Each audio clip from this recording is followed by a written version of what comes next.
Hello everyone, welcome to my YouTube channel. My name is Neha and you're watching my YouTube channel Neha's Content. आज हम Kangra district का part 1 करेंगे।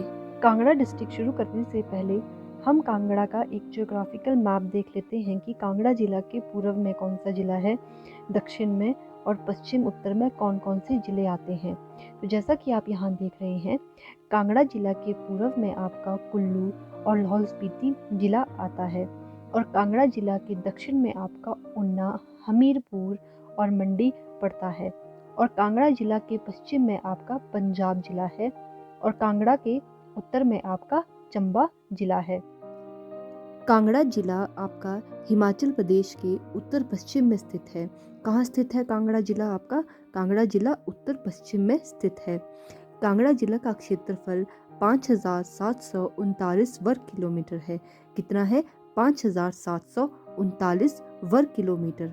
अगला है कांगड़ा का जनसंख्या घनत्व 263 पर स्क्वायर किलोमीटर है। कितने व्यक्ति रहते हैं वहाँ पे पर स्क्वायर किलोमीटर में? 263 व्यक्ति रहते हैं। अगला है प्राचीन काल में कांगड़ा आपका त्रिगत के नाम से बहुत मशहूर था। कांगड़ा का प्राचीन नाम क्या था? त्रिगत था।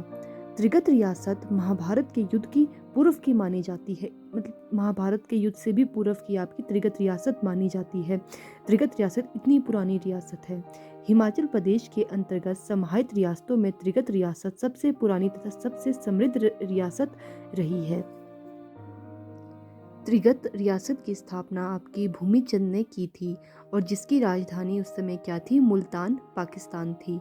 अगर आपको एक क्वेश्चन आए एग्जाम में कि त्रिगत कांगड़ा रियासत के संस्थापक कौन थे, तो वे थे भूमिचंद। जो त्रिगत वंश के 234वें राजा कौन थे आपके? सुशर्म चंद ने कौरवों की ओर से महाभारत युद्ध में भाग लिया था।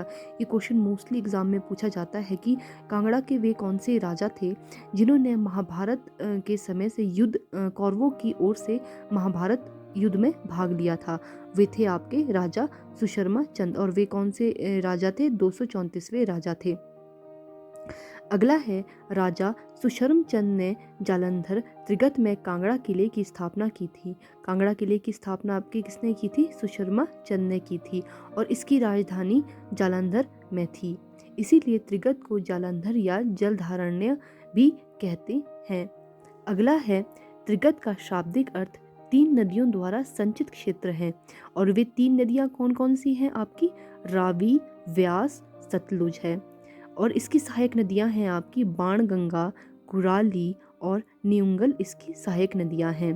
अगला है कि त्रिगत का वर्णन हमें मत्स्य पुराण में भी मिलता है और विष्णु पुराण, मार्कंडेय पुराण तथा पाणिनि द्वारा रचित अष्टाध्यायी तथा कल्हण द्वारा रचित राजतरंगिणी आदि ग्रंथों में भी मिलता है। त्रिगत नरेश सुशर्मा ने अपनी राजधानी नगरकोट, जो वर्तमान में कांगड़ा शहर के नाम से जाना जाता है, उसे उन्होंने बनाई थी। जो त्रिगत के राजा थे नरेश सुशर्मा ने अपनी राजधानी किसे बनाया था? नगरकोट को बनाया था। अगला है कि कांगड़ा का नाम कांगड़ा कैसे पड़ा? कांगड़ा का नाम कांगड़ा पड़ा जब शिव ने जालंधर नामक दानव का वध किया और उसके कान जिस जगह गिरे वह स्थान कांगड़ा कहलाया। नेक्स्ट है कि कांगड़ा का मुख्यालय पहले कांगड़ा में था लेकिन 1885 ईस्वी में इसे धर्मशाला में बदला गया। अगला है कि महमूद गजनवी ने 1009 में कांगड़ा पर आक्रमण किया।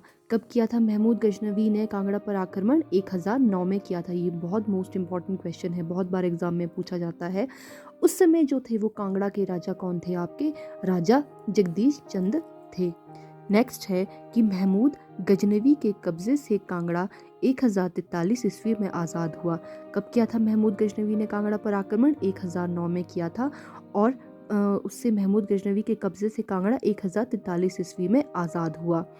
और महमूद गजनवी से कांगड़ा की मुक्ति किसने करवाई थी? तोमर वंश के शासक ने करवाई थी। किन्होंने करवाई थी? तोमर वंश के शासकों ने करवाई थी।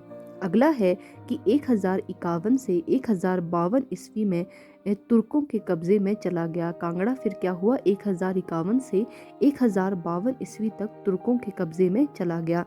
अगला है कि 1060 ईस्वी में कांगड़ा राजाओं ने पुनः कांगड़ा किले पर कब्जा कर लिया। जो कांगड़ा के राजाओं ने पुनः फिर कांगड़ा पर कब कब्जा किया? 1060 ईस्वी में। नेक्स्ट है मोहम्मद बिन तुगलक ने कांगड़ा पर 1337 ईस्वी में आक्रमण किया। ये भी बहुत इंपॉर्टेंट क्वेश्चन है कि मोहम्मद बिन तुगलक ने कांगड़ा पर कब आक्रमण किया? वो किया था 1337 ईस्वी में। उस समय कांगड़ा का राजा था पृथ्वी चंद। मोहम्मद बिन तुगलक से कांगड़ा 1351 में मुक्त हुआ। कब मुक्त हुआ मोहम्मद बिन तुगलक से कांगड़ा? 1351 में मुक्त हुआ। मोहम्मद बिन तुगलक के बाद कौन सा किस मुगल शासक ने आक्रमण किया कांगड़ा पर? फिरोज शाह तुगलक ने। और कब किया? फिरोज शाह तुगलक ने 1365 ईस्वी में कांगड़ा पर आक्रमण किया और उस समय कांगड़ा का राजा था रूपचंद। कौन थे उस समय कांगड़ा के राजा? रूपचंद थे। और फिरोज शाह तुगलक ने ज्वालामुखी मंदिर से 1300 पुस्तकें फारसी में अनुवाद के लिए वो ले गया था। ये भी बहुत इंपॉर्टेंट क्वेश्चन है, पूछा जाता है एग्जाम में कि वो कौन सा मुगल शासक था जो ज्वालामुखी मंदिर से 1300 पुस्तकें फारसी में अनुवाद के लिए ले गया था? वो था फिरोज शाह तुगलक।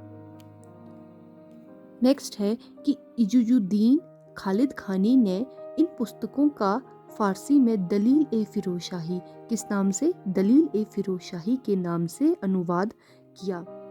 तैमूर लंग ने 1398 ईस्वी में कांगड़ा के राजा मेघचंद जो कि 1390 ईस्वी में गद्दी पर बैठे थे उन पर आक्रमण किया और उन्होंने शिवालिक पहाड़ियों को भी लूटा था। तैमूर लंग ने कब आक्रमण किया था कांगड़ा पर? 1398 ईस्वी में आक्रमण किया था। मेघचंद की मृत्यु के पश्चात 1405 ईस्वी में हरिचंद गद्दी पर बैठे। हरिचंद फर्स्ट और करमचंद दो भाई थे। एक समय क्या हुआ कि शिकार के समय हरिचंद अपने सैनिकों से बिछुड़ गए और कई दिनों तक नहीं मिले। उन्हें मरा समझकर उनके भाई करमचंद को राजा बना दिया गया। हरिचंद को अपने भाई के राजा बनने का समाचार मिला तो उन्होंने वे कांगड़ा वापस नहीं लौटे और उन्होंने क्या किया? बाणगंगा के किनारे एक दुर्ग और नगर हमीरपुर का निर्माण किया और उसकी राजधानी क्या बनी? आगे चलकर गुलेर राज्य के नाम से बहुत प्रसिद्ध हुआ। आज हम कांगड़ा डिस्ट्रिक्ट के पार्ट 1 में इतना ही करेंगे। अगर आपको मेरी ये वीडियो पसंद आए तो please do like, share and subscribe to my YouTube channel Neha's content. Thank you.